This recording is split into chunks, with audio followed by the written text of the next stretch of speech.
et bienvenue sur ma chaîne Fab Compa Photographie pour ce nouvel épisode consacré à la photo de sport. J'ai cette fois pu assister aux manches 3 et 4 de la Coupe de France de canoë-kayak N1 slalom qui se déroulait au stade d'eau vive de Cergy les 23 et 24 mars 2019.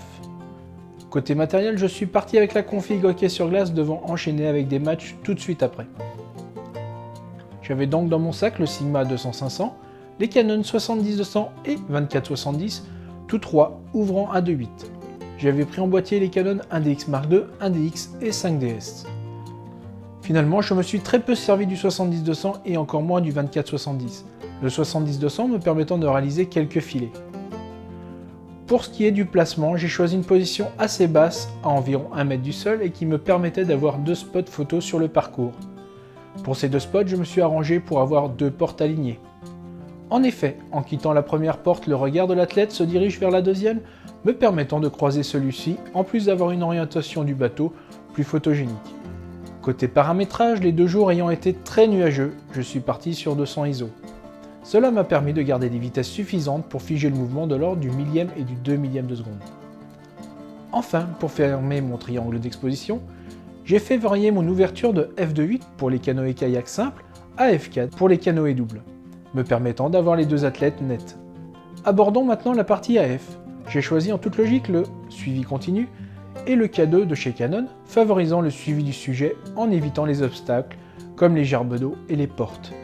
Pour ce qui est des collimateurs, j'ai préféré utiliser un seul collimateur fixe et assurer le suivi du visage des compétiteurs.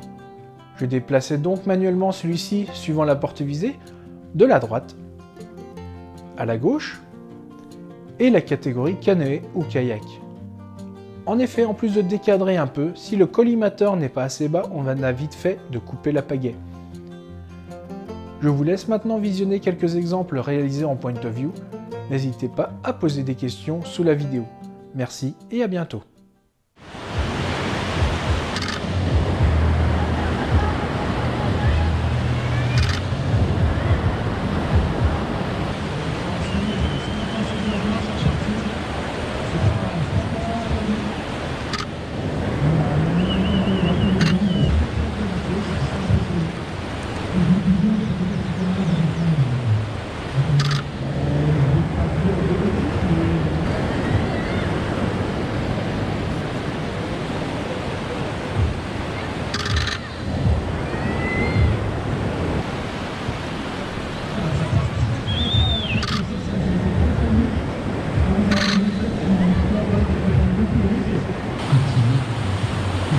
International.